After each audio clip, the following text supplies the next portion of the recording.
So, this video is para sagutin yung mga nagtatanong sa akin, yung mga kakilala ko kung paano ako nakahanap ng client. Actually, hindi talaga madaling maging VA or virtual assistant. Tinry ko na mag-aral sa YouTube tutorial. Marami namang tutorial sa YouTube. Ang kaso nga lang, hindi mo talaga alam kung saan ba mag-start doon. Sa dinami-dami ng information, sa Google, sa YouTube, sa TikTok, sa FB. Sa dinami-dami ng mga knowledge doon, information, parang hindi natin alam kung saan tayo mag-start. So, marami akong binili na online course. Meron pa ako isang enrollan na online course. Ang mura din, parang around 250 pesos lang, ganyan. Pero self-study nga siya. So parang ganun din, parang nanood ka lang din ng YouTube tutorial, ganyan. Tapos yun, marami yun akong mga na-experience sa ganun. Tapos until such time naman na nag-enroll na ako sa the VA Bar. Ayan, hello kila Coach Girlie at saka Coach Techi. Sila yung mga coach doon. Ang enrollment naman sa kanila that time is 999. So, sarado natin ng 1K. Ang kasama doon is is SMM. Basic yung tinuro nila doon. Starter course. Pero wala na yata silang starter course ngayon. Ang meron sila ngayon is intermediate course, which is mas maganda siya. Yon. So, ang meron doon is yung social media management, graphic design, basic graphic design, yan, email marketing, some administrative tasks, at saka lead generation. Malaking tulong tong lead generation. Kaya tapusin mo hanggang dulo kasi dito ako nakahanap ng client. So, ito na nga. Maganda kasi sa WA Bar, meron silang OJT. Yan, may internship sila na tinatawag. 'Di ba? Kasi kapag ka nag-internship ka po sa iba, may bayad po. Yan, may bayad. Babayaran mo sila para lang magkaroon ka ng certificate na gano'n, na magkaroon ka ng experience. So, dito sa WA Bar kasi, may 5 courses na. So, which is very basic, itong mga to. Pero kasi yun yung kailangan mo. Kailangan natin na mga walang experience sa VA world. Kasi nga, wala tayong alam. Ang hirap naman na mahirap kagad yung ituro sa'yo, yung basic nga hindi alam. So, dapat mag-start talaga sa basic. Tapos, doon sa basic na yun, in-explore ko siya. So, halimbawa, itinuro dito sa graphic design kung paano mag-cut ng picture. So, ako, ang ginawa ko, okay, ganun pala yung Canva, kung paano i-cut yung picture. So, ang ginawa ko noon is nag-explore pa ako. Meron pa kayang ibang Canva application? Ano-ano yung mga competitor ni Canva na meron ding ganung feature na mas may explore pa siya. Hindi kasi ako yung tipo ng tao na kung ano yung tinuro, yun lang. Ano ko siya, parang ine-explore ko siya, ine-expound ko pa siya, parang ganun. So, halimbawa, tinuro din doon kung paano yung lead generation. Tinuro yung about sa Apollo.io, kung paano makahanap ng mga details or client, ganyan. So, naghanap pa ako ng other AI tools na pwede rin na parang kaya din gawin kagaya sa Apollo.io, which is Phantom Buster, Octopus, mga ganyang AI tools, ganyan. So, ayun na nga, no, after kong magkaroon ng, natuto na ako, nagkaroon na ako ng case study. Yung sa case study po, meron kasi mga task sa WA Bar. So, yun yung ginamit kong portfolio, yung mga ginawa ko doon sa mga task sa WA Bar. And then, yun yung mga pinakita ko doon sa mga client ko. So, yun na nga. Pagkatapos ng case study, may schedule ka na kasi niyan sa OJT or yung internship. So, ayun, tinapos ko talaga yung internship ko. And then, may certificate yun na ibibigay si internship client, US client talaga sila, na which is very good experience po talaga na magkakaroon tayo ng ganon. Kasi at least may ipapakita tayo sa mga future client natin na hanap na client hunting kung tawagin. Na ipapakita ka na kaya kong mag-social media manager kasi ginawa ko na siya sa ganito. Ginawa ko na siya sa sarili ko at saka ito po yung internship ko sa ganitong company. Ganun po siya. Ginawa ko naman po next is, ginawa ko yung lead generation. At saka yung Boolean. Ituturo din po kasi yung Boolean sa LinkedIn. So, ayun. Ang ginawa ko po, sa isang araw, nagka-client hunting ako 100.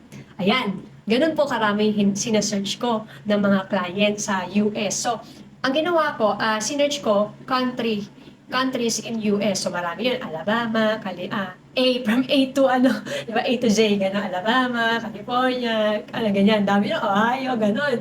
So, inisa-isa ko po yun per country. So, gano'n po siya, per country, per state, ganyan.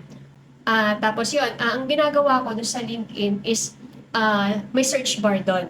Tapos, pwede mong i-search doon na halimbawa CEO. Yan, CEO or project manager. Depende nga sa ano nyo. Depende sa target client nyo. So, sa akin, mas pinili ko yung CEO para para alam mo yun, may power siya na magdesisyon kagad kung i-hire niya ako or hindi. Pinapasahan ko sila ng resume ko, pinapasahan ko sila ng portfolio ko, kung ano yung mga kaya kong gawin. So, ngayon, paano yun? Wala kang experience. Yung experience ko po sa sarili ko, syempre gumawa ako ng sarili kong FB page. Syempre, i-follow niyo yung FB page ko, di ba? So, ayun. Gumawa ako ng sarili kong FB page. Tapos, inano ko yun, in-screenshot ko na from zero is naging ganito na siya, 500 plus na yung followers. Biruin nyo, 500 followers lang may tumatanggap na client. Kasi, ebidensya yun na kaya mong mag-grow ng FB page. So, depende yan sa mga hinahanap ng client. Depende kung ano yung kaya nilang gawin. Actually, yung ginagawa ko ngayon is Shopify Builder. Kasi parang marami yatang naghahanap ng Shopify Builder. So, ayun, inaral ko siya ngayon. So, ayun, nag-enroll ako sa other course. So, anyway, online course din ako ng SEO. Yan, SEO, WordPress and Lazada, Shopee, ganyan. Nag-ano ako noon, nag-online course din ako noon. Ayan, so ang dami kong, ano kasi siya, pagka VA, dapat nag-i-increase yung, yung skill mo, dapat nag-level up. Kasi nga, yun nga, pero dapat mag-start ka muna sa, sa basic. So, ayun na nga, anyway, after ng pagka-client hunting ko, hindi lang ako sa LinkedIn naghanap pati sa FB, sa Facebook. So, nag-join ako sa mga Facebook group ng mga virtual assistant hiring, mga ganyan. Ang dami ko talagang inenrollan, pinasukan na kung ano-anong mga para lang makahanap ng client. Tapos ito na nga, ang nag-open ng door sa akin, si Phyllis Song, nag-a-accept sila ng kahit wala kang experience, kahit wala ka pa experience sa client, basta kaya mong gawin yon kung ano man yung specific na hinahanap ni client. Halimbawa, sabi ni client, ang hiring nila kunwari is marunong mag-YouTube. Monetization, halimbawa YouTube monetization, kunwari, yun yung hanap ni client, which is kaya mo pala, which is yung YouTube mo is monetized na pala. Pwedeng ganon. Or pwede rin naman yung halimbawa, ang hanap ni client is marunong gumamit ng Canva, tapos araw-araw mo na palang ginagamit si Canva, tapos ina-upload mo pa sa Facebook. May mga ganong client na naghahanap. Affiliate ako ni Phyllis Song. So, ayan, ilalagay ko dyan yung code ko sa Phyllis Song. Tapos, yun, kapag gusto nyo mag-apply sa Phyllis Song, ilagay ko na rin sa link sa below. Tapos, yung code ko, yung kalimutan, hindi naman sa inyo i-deduct yun. Kapag na-accept kayo, si Phyllis Song po yung magbibigay sa akin ng commission. Maganda kasi, kapag ka nag-start din kayo sa agency po si Phyllis Song.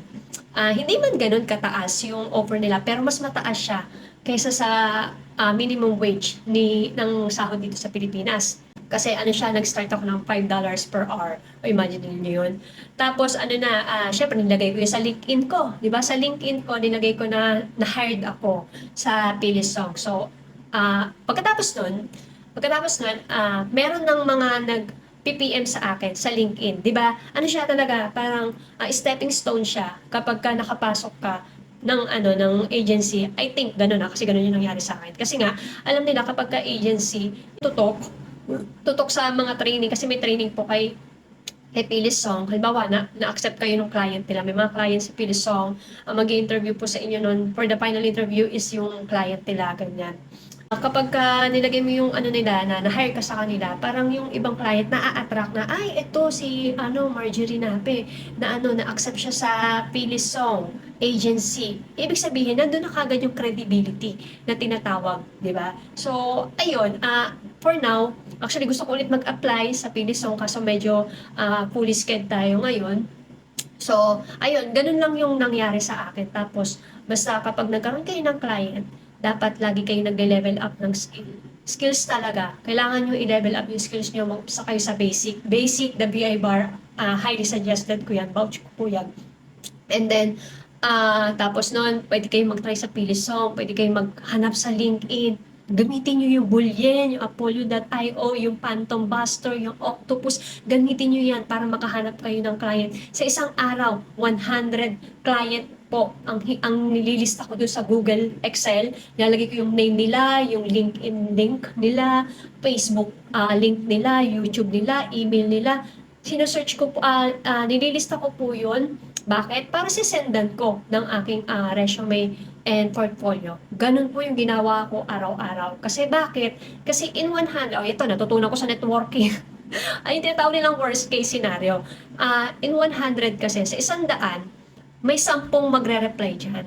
Sa 10 magre-reply naman, may isang tatanggap sa'yo dyan. Yun yung lagi kong iniisip. So, sabi ko, what if, di ba? What if maka 500 ako na send sa isang linggo? Paplayin natin ng 100 katao nga sa isang araw. Kasi Sabado, Linggo, day off yon, wala silang walang office sa US. Alam mo yun, Sabado, Linggo kasi hindi sila nag-work, pahinga yan. So, Monday to Friday, 100, 100, 100, 100 katao, 100 client, details, information nila yung sinusearch ko para lang magkaroon ako ng client. Di ba?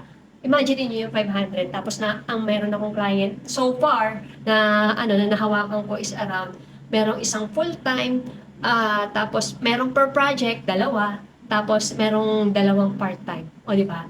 Worth it ba? Siyempre worth it. So, sa una lang siya talaga mahirap. So, sana magkaroon din kayo ng client ninyo.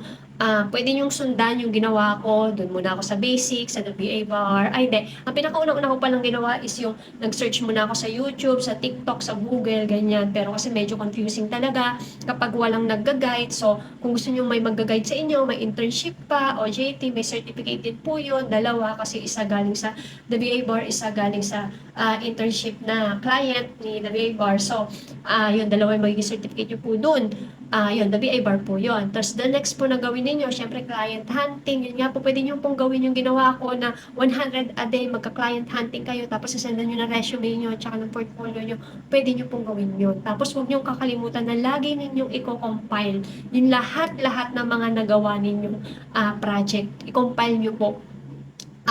Siyempre, magtanong din naman kayo sa client nyo kung pwedeng gawing sample sa portfolio nyo yung mga nagawa nyo sa kanila. Kasi may mga client na NDA, non-disclosure agreement, na parang ayaw nilang malalaman ng iba na ikaw yung gumawa nun. Meron naman gano'n. So, meron namang ibang client na, sige, pwede mo ilagay sa portfolio mo yan, yung mga ginawa mong project sa amin. Meron naman gano'n. So, tanungin nyo pa rin yung client nyo. Pero, the best pa rin yung gagawa kayo ng sample sa sarili nyo. FB page na pag-grow nyo from 0 to 500 to 1,000, maa-amaze na. Ma-amaze na kagad yung client nyo. Meron din naman, halimbawa, gawa kayo sarili yung YouTube. Tapos, ipamonetize nyo. Pwede din yun. Ma-amaze din sila kung paano mo nagawa yung ganung bagay. Diba? Kasi mahirap yun para sa kanila. Kasi kaya nga sila kumukuha ng BA eh. Kasi mahina, hindi naman sa mahina. Kumbaga, hindi na nila alam yung mga AI tools ngayon, yung mga social media platform, hindi na sila ganun kapamilyar. So, ayun lang. Sana nakatulong ako. And God bless.